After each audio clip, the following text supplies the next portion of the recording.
देखो मेरे प्यारे भाइयों और बहनों, मुझे तुम्हारे पास आने की अनुमति मिली है, इसलिए मैं अपनी भाषा में तुमसे बात करने की कोशिश कर रहा हूँ। हाँ, अपने मुंह से, क्योंकि यह पहली बार है जब मैं तुमसे अपने मुंह के शब्दों से बात कर रहा हूँ, और मैं अब इस समय नहीं आ सकता था।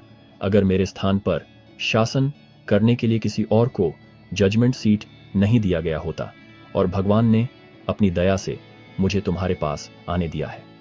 और देखो, मैं बड़ी उम्मीद और बहुत इच्छा के साथ आया हूं कि मैं यह पाऊं कि तुमने खुद को भगवान के सामने विनम्र किया है, और यह कि तुम उसके ग्रेस के लिए प्रार्थना करते रहे हो। लेकिन भगवान का नाम धन्य है कि उसने मुझे यह जानने दिया है। हाँ, मुझे ये जानकर बहुत खुशी हुई है कि वे फिर से उसकी राइचसनेस के मार्ग पर स्थापित हो गए हैं। मुझे विश्वास है कि तुम अपने दिल के घमंड में नहीं फूले हो।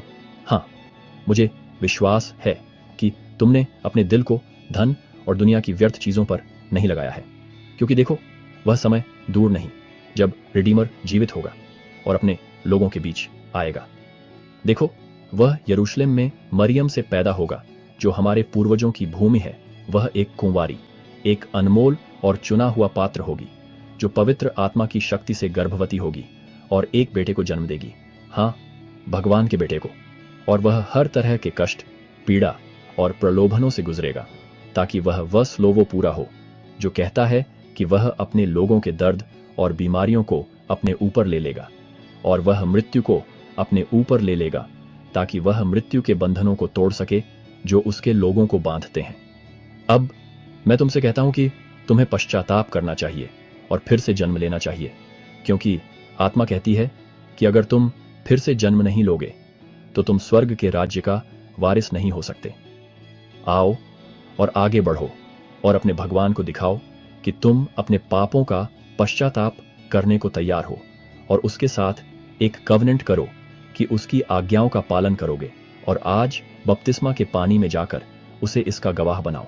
और जो कोई ऐसा करता है और आगे से भगवान की आज्ञाओं का पालन करता है, उसे याद रहेगा कि मैं उससे कहता हूं कि उसे अनंत जीवन मिलेगा। मैं तुमसे कहता हूं कि वह समय आएगा, हाँ, और यह अंतिम दिन होगा कि जो गंदा है वह अपनी गंदगी में रहेगा। और अब मैं चाहता हूं कि तुम विनम्र, विनयी और दयालु बनो, जिन्हें आसानी से मनाया जा सके, धैर्य और सहनशीलता से भरे हुए, सभी चीजों में संयम रखते हुए।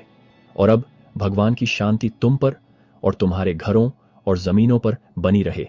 और अब भगवान की शांति तुम पर और तुम्हारे घरों और जमीनों पर और तुम्हारे झुंडों